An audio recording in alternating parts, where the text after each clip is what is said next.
ఉత్సాహంగా ఉల్లాసంగా చదువు సాగాలి, గొప్ప గొప్ప ఉద్యోగాలు సాధించాలి. Vignan deemed to be university. Rain effect కు సంబంధించిన బ్రేకింగ్ న్యూస్ చూస్తున్నాం. రాష్ట్ర వ్యాప్తంగా వర్షాలు దంచికొట్టాయి. వాగులు, వంకలు, నాలాలు, రోడ్లన్నీ పొంగిపొర్రాయి. హైదరాబాద్ మహానగర రోడ్లన్నీ జలమయమయ్యాయి. ఎక్కడికక్కడ ట్రాఫిక్ స్తంభించిపోయింది. మధ్యాహ్నం 3 గంటల ప్రాంతంలో ప్రారంభమైన వర్షం కొన్ని ప్రాంతాల్లో రాత్రి వరకు కురుస్తూనే ఉంది. జీహెచ్ఎంసీ పరిధిలో ఈ ఏడాదిలో రికార్డు స్థాయి వర్షపాతం నమోదైందని అధికారులు తెలిపారు. అత్యధికంగా సంగారెడ్డి జిల్లా పుల్కల్లో 12.2 సెంటీమీటర్లు, సికింద్రాబాద్ పికెట్లో 11.5 సెంటీమీటర్ల వర్షం కురిసింది.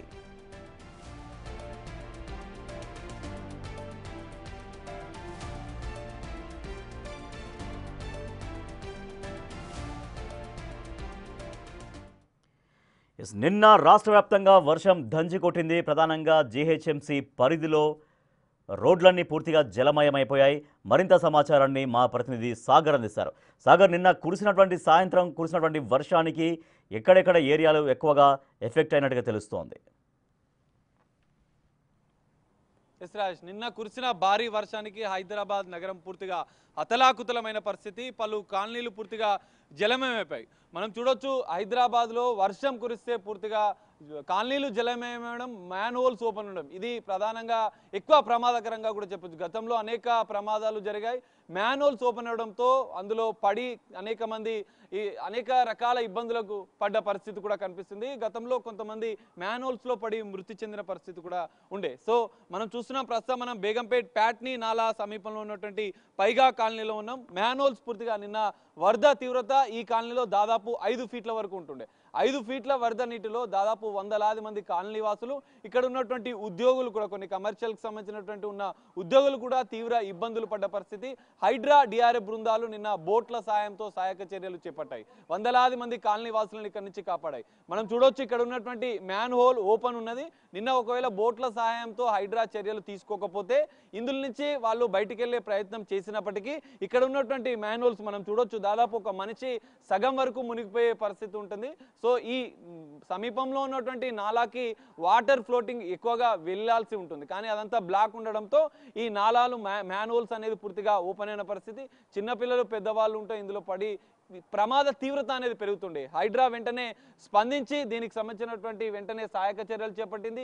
డిఆర్ఎఫ్ బృందాల సాయంతో బోట్ల ద్వారా తరలించింది. కాబట్టి అందరూ సేఫ్గా సురక్షిత ప్రాంతాలకు వెళ్లారు. వాళ్ళు ఒకవేళ నడుచుకుంటూ వెళ్తే మాత్రం ఈ మ్యానల్స్లో ఇంకా ఎక్కువగా ప్రమాద తీవ్రత జరిగి ఉండేదని కూడా తెలుస్తుంది.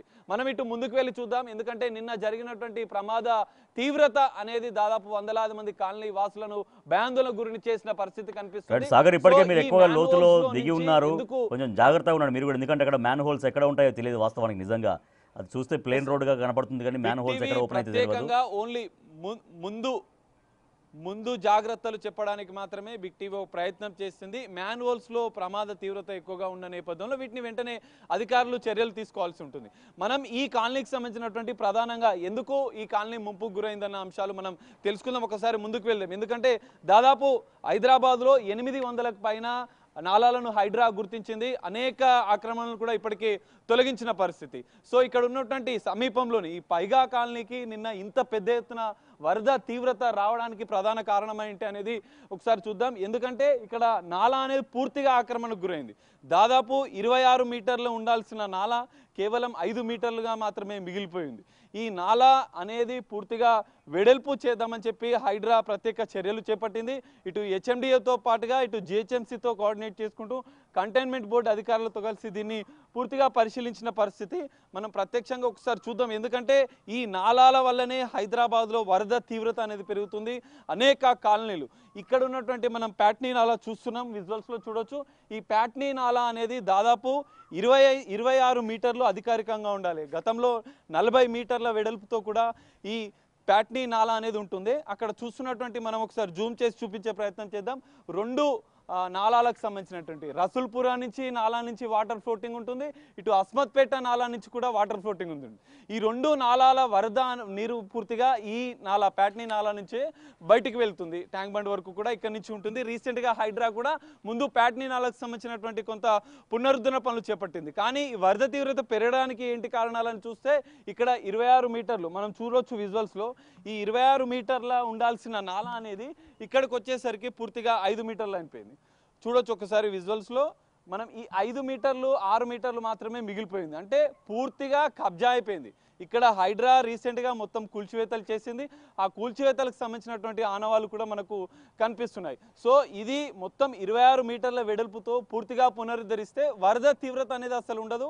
భారీ రిటర్నింగ్ వాల్ కట్టేందుకు కూడా హైడ్రా చర్యలు చేపట్టింది. హైడ్రా కమిషనర్ రంగనాథ్ కూడా రీసెంట్గా 20 రోజుల క్రితమే ఈ కూల్చివేతలు చేపట్టింది. ఎందుకంటే ప్రమాద తీవ్రత 9 కాలనీలు పూర్తిగా నీట మునిగే ప్రమాదం ఉంటుంది. 9 కాలనీలు కూడా తరచుగా వర్షాకాలం వస్తే ఇదే పరిస్థితి ఉంటుంది. సో కాలనీ వాసులు కూడా కోరుతున్నారు ఈ నాలా పునరుద్ధరణ చేయాలి, ఆక్రమణలు పూర్తిగా తొలగించి 26 మీటర్లు ఉన్న నాలాని 26 మీటర్ల వరకు కూడా పూర్తి చేస్తే ఈ ఫ్లోటింగ్ అనేది తగ్గిపోతుంది. వరదల నుంచి దాదాపు 9 కాలనీలకు సంబంధించినటువంటి వేలాది మంది సురక్షితంగా ఉంటారని చెప్పి కూడా కాలనీ వాసులు కోరుతున్న పరిస్థితి.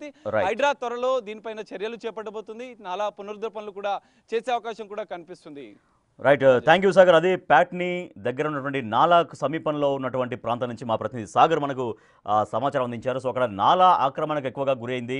అక్కడ దాదాపు 26 మీటర్లు ఉండాల్సినటువంటి నాలా ఆక్రమణకు గురై మొత్తం అది కేవలం 5 మీటర్లు మాత్రమే మిగిలి ఉండడంతో ఇక వరద మొత్తం మళ్ళీ ఆ రోడ్లపైకి ఆ కాలనీలోకి రావడంతో చాలా వరకు మొత్తం అక్కడ జనజీవనం అంతా స్తంభించిపోయినటువంటి పరిస్థితి.